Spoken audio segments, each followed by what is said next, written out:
Lions, tigers, and cats? That's right, we're talking animals and their home at the Terrebonne Parish Animal Shelter today on Talkin Terrebonne.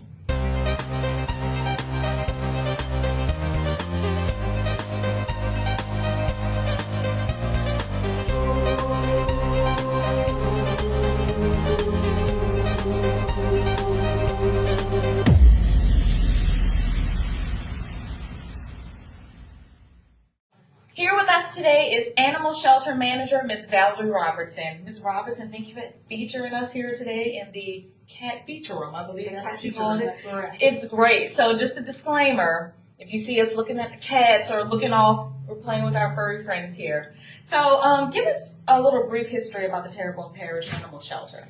So our old facility is located on the east side of Houma. It was built over 30 years ago and was gravely inadequate for what we needed. It was designed to house about 75 animals, and the reality is we take in about 6,500 animals a year. So that's a lot of animals. It is, and it's just absolutely inadequate for our needs. So about 10 years ago, we started to think about the building of the new facility, and then it got.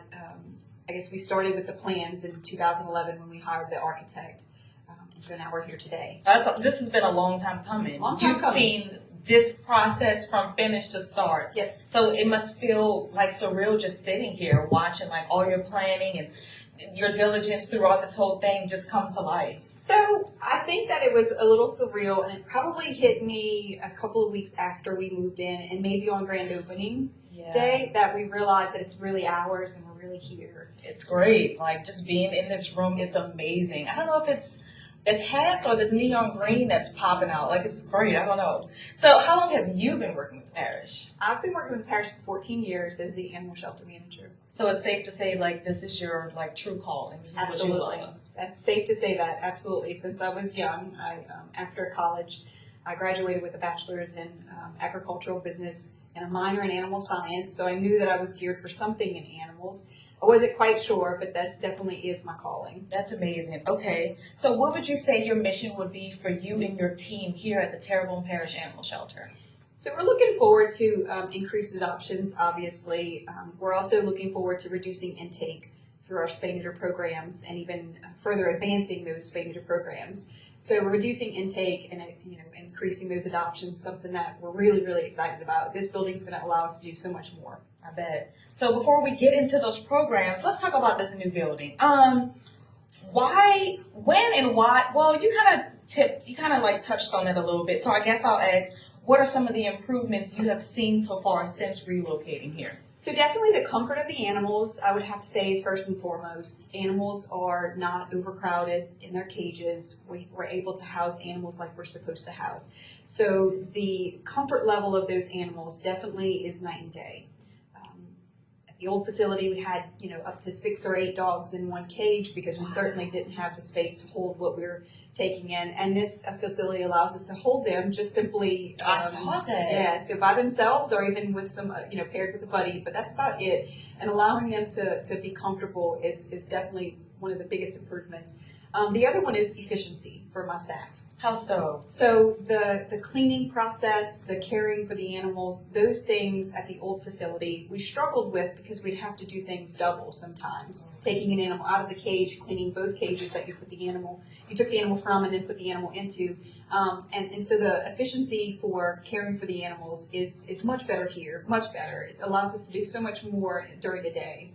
That's good. I noticed you can tell your team works, but no one looks overworked. Everyone looks like they're enjoying what they do, and that they're provided a space to do so efficiently, as you said. So, do you think adoption rates will raise now that you're here in the new location? Absolutely. We've already seen an increase. We've only been in the new building about 2 months. Wow. And so we've already seen an increase in adoptions. Animals that wouldn't have been adopted before are now being considered because they're not, again, in overcrowded cages. Right. And each dog or cat can have their own individual cage and be seen as that individual animal. So adoptions are definitely up, which we're really excited about.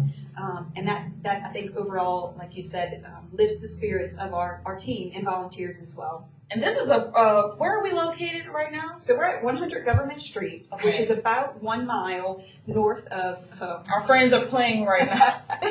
So about 1 mile north of. How cute is that? Come here, Macy. Hey, y'all get to see Macy. Let's see Macy.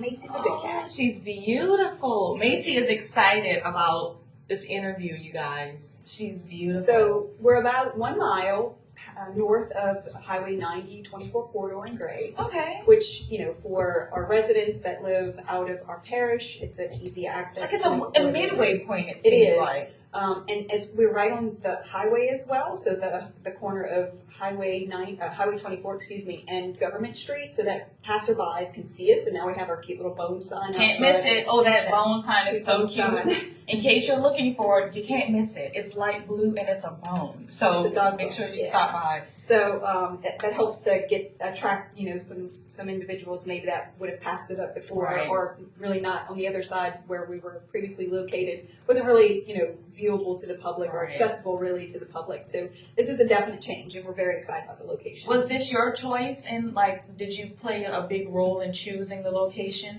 So the campus is a government campus. I think all of the property was purchased at the same time. But Mr. Claude, our former parish president, was kind enough to listen to my pleas to be in the front of the property. Amazing. So that we can kind of be on the showcase, if you will. Right. And so we're very excited about that. The location for us was a big deal. We wanted people to be able to see us from the road. We wanted to be able to host adoption events outside and kind of attract those individuals to Definitely. Okay. So let's get down to business. We've talked about the new building. It's here now. Let's get down to adoption. How many animals can you estimate that you currently have for adoption now? We have about 75 right now up for adoption, so that's dogs and cats. Okay. So, do you find that you see a higher or lower number between the two? So we take in about the same split of cats and dogs, but we certainly see more dogs getting adopted than cats. Why do you think that is? So I think there probably are more dog folks out there than cats, so we need the cat folks to come forward and do some more adoptions. We have a lot more cats in our parish than dogs. Mm-hmm. We'd like to see the cat adoptions increase, and we're also going to talk a little bit later about spay-neuter and some of the things that we're working towards with keeping the cat population down. I know that some people feel that, okay, I may be allergic, so I can't do a cat. What information would you give them to say, look, even though because I believe you're allergic yourself, and you work here. I am. Not highly allergic. Okay. You have those individuals who are severely allergic, and that might be difficult to have an animal if you're highly allergic. But some of us can tolerate it with some medication, and also just getting used to it, keeping the animal clean as well, like keeping that pet dander, the baths to keep that pet dander down as well. Okay, well, let's move on. What is the adoption process like if someone is seeking to adopt? Criteria? What are some things they should know before adopting, and then when they actually get to the adoption process? So our adoption process is fairly simple. It's a one-page application, and essentially the application is just for us to get some basic information to understand the home environment and the family as well, and that helps us to match pets. What our goal is to match pets, and not necessarily just to adopt an animal because it's cute or they like the look of it. It's also to match the pet so that it's a forever home. We don't want the animal to come back to us because it wasn't a good match. So ideally, we would have someone come in, choose something that they're interested in, and have them visit with the animal to ensure that what we know of the animal and from meeting them and what we know from the family by filling out the application is that it's a potential match. Right. So if they're looking for a lap dog and they choose something that's not a lap dog, we don't want them to leave and then again have to bring the animal back. So we want it to last. So the application process is more so, like I said, the application, but then the interview part, where we try to find out what the individuals are looking for.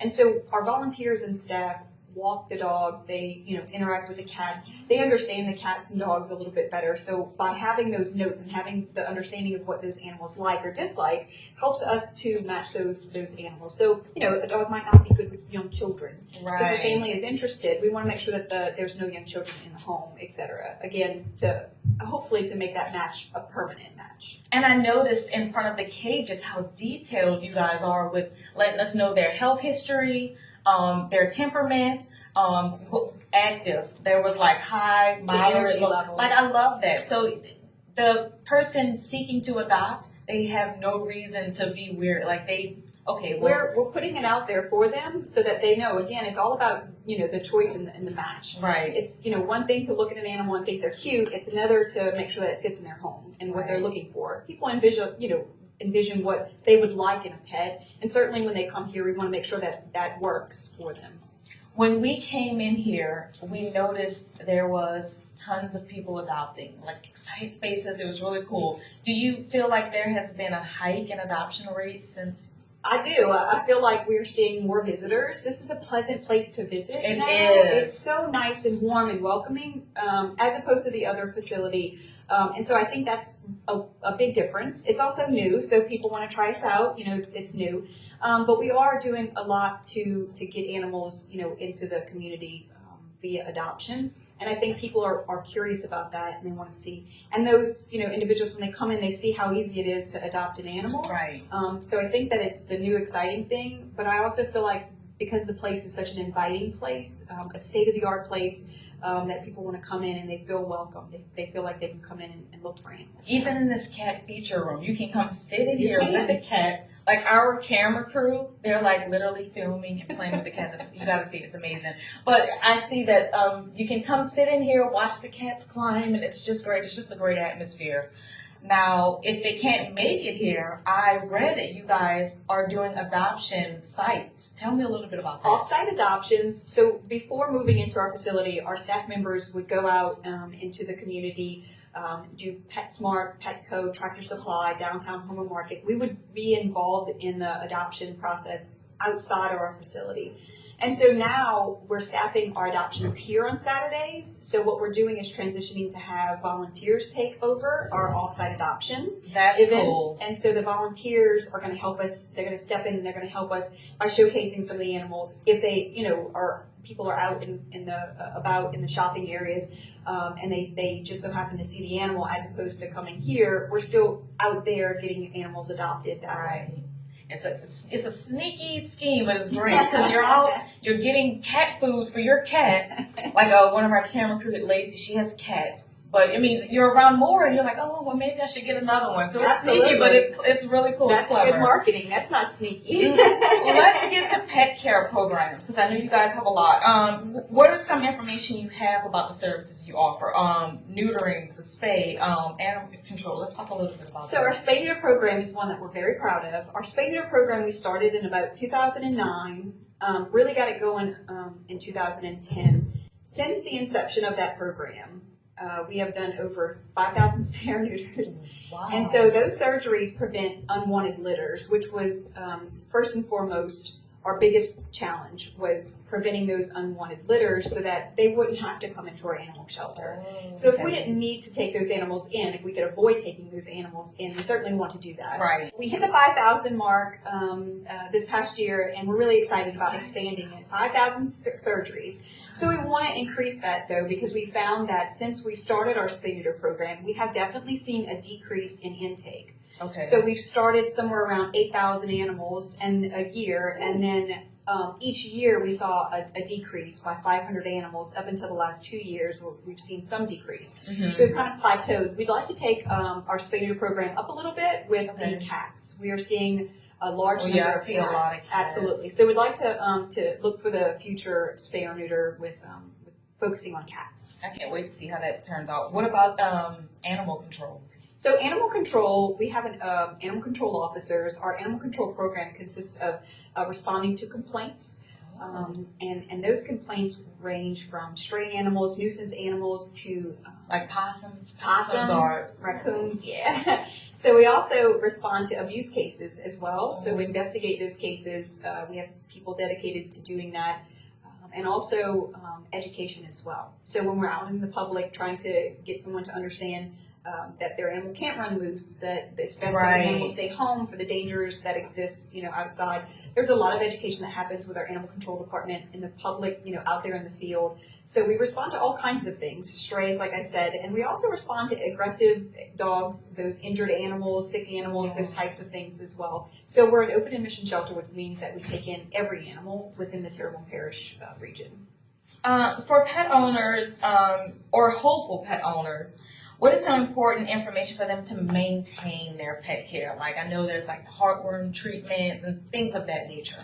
So it's super important for individuals to take their animals to the vet at least once a year for their annual exam. And that annual exam can tell the veterinarian if there's something going on that you might not have caught, but also for vaccinations as well, to prevent something from happening down the road. If an animal, is ill and it comes and it's in your yard or with your animal can get sick. And also have really affordable prices. So we do, for our animals that are here at the animal shelter, we don't offer public service as far as the veterinary goes, simply because she's full, her hands are full with treating the hundreds of animals here in the animal shelter. But we do offer public services for our spay-neuter program. When an animal goes to get spay or neuter, they can get vaccination boosters and things like that done. As far as the other care, something to definitely touch on is heartworm prevention, and the importance of heartworm prevention cannot be stated enough. What is heartworms for those who may not understand? So heartworms are worms essentially that get into the animal's heart, if you will. It's not actually the heart, and so those are transferred by mosquitoes. We live in South Louisiana. Really? We definitely want to emphasize the importance of heartworm prevention. Okay. Because 1 month without heartworm prevention could mean that the animal gets heartworms. And treatment is very expensive, and it's very difficult for the animal to go through treatment. And they're spread through mosquitoes. We live in South Louisiana. We certainly don't want to have that happen to to individuals' pets. So the mosquito bites the animal? The mosquito bites the animal, and it transfers the disease. But there's a simple prevention, which is usually a monthly tab, or they also have a 6-month shot that you can get. But the biggest thing is that they do that faithfully. Okay. Every day, or every month, that they do that faithfully. And that's something that's not bought over the counter, which there's a misconception sometimes about that. That's clear that up today then. It has to be bought by the veterinarian. It's a prescription only. So it has to come from the veterinarian, or the veterinarian has to give a prescription for it. So it's not something that you can buy at Petco, PetSmart, Walmart. It's not anything that's over the counter. It's something that has to come from the veterinarian. So it's very important to see your veterinarian every single year, even cats as well. So even older pets. Some people think that maybe my cat's older and really doesn't need to go to the vet. So it's kind of like grandma going to the doctor more often. Right. Your senior cats and dogs need to go to the veterinarian more often as well. I've noticed that some of the animals you have here did test positive for heartworms, but you still encourage people to adopt those animals still. Why? So they're still great dogs. Right. Heartworms, they are treatable. And there are people out there that will adopt a heartworm positive dog and take that on and treat the dog. So we are definitely still pushing for adoptions for those heartworm positive dogs. It can happen for them. A Christmas miracle can happen for them. Oh, we need a Christmas miracle in Terrebonne. Yeah, definitely, for sure. Okay, here we go. So if someone wanted to volunteer here at the Terrebonne Parish Animal Shelter, what is that process like? Is there a criteria? Do y'all look for any? So we usually ask that they be 16 years of age or older to come by themselves. We do have a junior volunteer program. A parent or guardian has to accompany the minor. So there's an application for that, and that's on our website at tpcg.org/animalshelter. So the one-page application, it basically, again, lets us know what they're interested in, who they are, and what they're interested in doing for us. Those volunteer duties range from, everyday cleaning, helping to clean cages, to helping with adoption events. And that can also be errand running. So if we need something from the store and our staff are tied up with caring for the animals, that could be a volunteer duty as well. So you need to know how to drive? You need to know how to drive for that one. Okay. There's other things that you don't have to drive for, but certainly we invite volunteers to fill out the application. We are working on a process right now to an interactive website that would allow them to log on and track their hours and things like that. So we are kind of overwhelmed with the number of people who are generously wanting to donate their time for us. That's amazing. So it's a great problem to have. I understand. The entire staff here is amazing. Everyone's so nice. It's great. With the new building being here, what do you see for the future of Terrebonne Parish Animal Shelter? So we definitely see more adoptions Again, I don't think that it's just because it's new that we're seeing more traffic. I think this is a pleasant place to visit, and it will be for a long time. We're dedicated to keeping, the new facility nice and pretty and welcoming. So I definitely think that we're interested in adoptions and increasing those, which means decreased euthanasia rates. And so that makes us all happy. I think the community is looking forward to backing that and supporting that. That's good. And going forward, other programs as well, outreach programs that help to get animals in the community. And also, again, that spay-neuter program, really targeting and really trying to get the animals that are out there that can be altered or spay or neutered so that we're not seeing those animals in our shelter. I gotta say, it's great seeing your vision come to life. I'm sure this is a great place, great staff, the animals are great. Is there any last minute information you want to give the viewers at home about the shelter?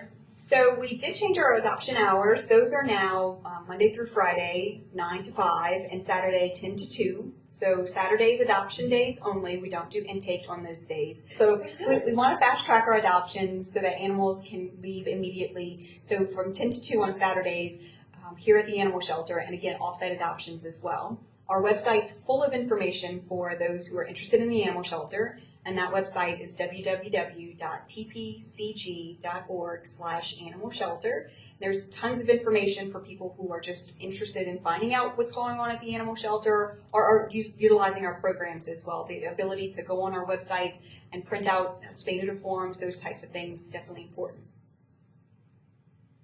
Well, Ms. Valerie, thank you so much for allowing us to be in your doors, your animal shelter today. I don't know about you. Thank y'all for coming. I want to go see some more animals. Thanks, guys, for tuning in for another segment of Talkin Terrebonne.